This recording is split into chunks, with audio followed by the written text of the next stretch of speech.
Don't you wish you were better prepared for college life? Well, I have a great solution. The typical public high school consists of reading monotonous chapters out of textbooks, daily assignments, quizzes, tests, and repeating the whole process over again. This repetitive style of learning does not prepare students for the lifestyle and rigor of college and the workforce. This basic teaching style does not instill important skills such as oral communication, critical engagement, knowledge of technology, and collaboration skills. I went to a traditional high school and a 21st century school and believe that the 21st century school better prepared me for college. The need for 21st century schools is essential in our nation, and I believe that all high schools should be transformed into 21st century schools.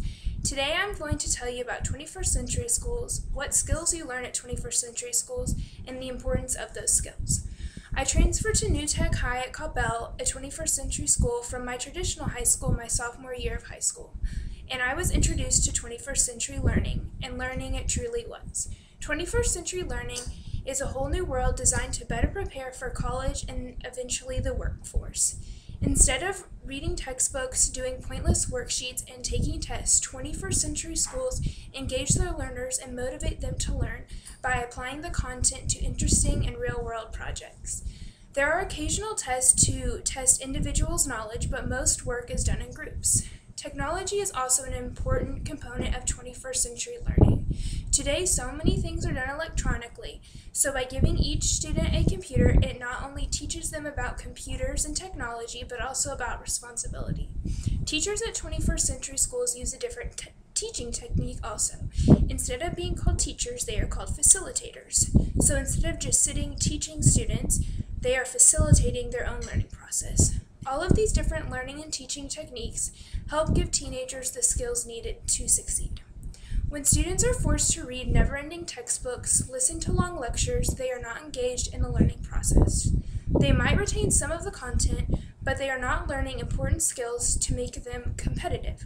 Students get a feel for what college and the workforce will be like by working in groups. Students learn to perform and interact with all different types of personalities. They learn important collaboration skills and how to manage unproductive or disobedient team members. These are valuable skills that will be beneficial through all facets of life. Another important aspect of 21st century learning is the presentations that follow the completion of projects. After 4 years of participating in hundreds of presentations, students will improve their oral communication skills. This new style of learning also focuses on being able to think critically, to solve problems that might be presented during projects and the real world. All of the skills are critical to success in college and everyday life. Collaboration, oral communication, critical thinking, and technology are all very important skills that will be used for the rest of your life in work and everyday life. Oral communication is useful not only when giving formal speeches, but also in communicating with friends, acquaintances, and making good first impressions. Collaboration skills are important to learn so that you are able to work with all types of people. Together, collaboration and critical thinking teach you how to be a problem solver, which is useful in work and your outside life. Hopefully you realize the need for all traditional high schools to be transformed into 21st century schools. This way, teenagers learn, and the skills they learn in high school will directly impact their success in college and beyond. It is important that 21st century learning centers are provided in our nation so that students can be adequately prepared to compete in college and the job market.